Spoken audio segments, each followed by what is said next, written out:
হ্যাঁ, চাইলেই সম্ভব। রিলেশনে ছ্যাঁকা খেয়ে যেই ছেলেটা আজ নেশাখোরের তালিকায় নাম লিখিয়েছে, চাইলেই সেই ছেলেটাও ঘুরে দাঁড়াতে পারে।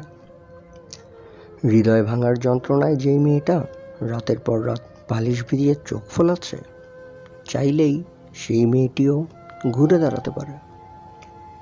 শুধু দরকার মনের মাঝে ভালো থাকার ইচ্ছে পোষণ করার। হ্যাঁ, চাইলেই সম্ভব।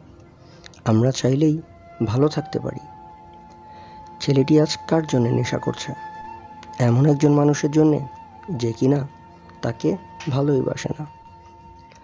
মেয়েটি আজ কার জন্যে কান্নায় বালিশ ভেজাচ্ছে? এমন একজন মানুষের জন্যে যে কিনা তার সাথে প্রতারণা করে তার মনটা ভেঙে দিয়েছে। মন ভেঙে দেওয়া মানুষগুলো খুবই নিষ্ঠুর হয়। তারা কখনোই নিজেদেরকে দোষী মনে করে না, কখনো অনুতপ্ত হয় না। তারা শুধু কষ্ট দিতেই পছন্দ করে। কার জন্যে এইসব করছেন? আপনার ভালোবাসা কিংবা কান্না তারা ডিজার্ভ করে না। আজ যাকে ভেবে আপনি কষ্ট পাচ্ছেন, সে আপনার অনুভূতিটুকুও প্রাপ্য না। জীবনটাকে এইসব অযোগ্য মানুষগুলির জন্যে থামিয়ে রাখাটা একটা বোকামি, এবং আপনার বোকামির দায়ভার শুধুই আপনার। সেই মানুষটা যদি আপনার সাথে প্রতারণা করে আপনাকে আঘাত দিয়ে বেঁচে থাকতে পারে, তাহলে আপনিও সুন্দরভাবে বেঁচে থাকার অধিকার রাখেন। আপনি কোনো ভুল করেননি, সে আপনার দুর্বলতার সুযোগ নিয়েছে।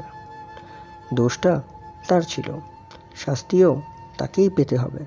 তাহলে শুধু শুধু আপনার ভোগান্তি কেন হবে? একটু দেরিতে হলেও একসময় ঠিকই বুঝতে পারবেন।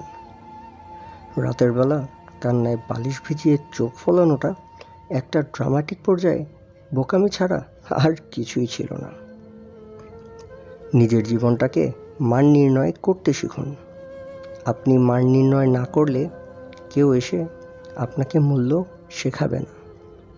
ভালোবাসা মূল্যহীন, সবাই এর মর্ম বোঝে না। যাকে তাকে ভালোবেসে এর অপমান করবেন না।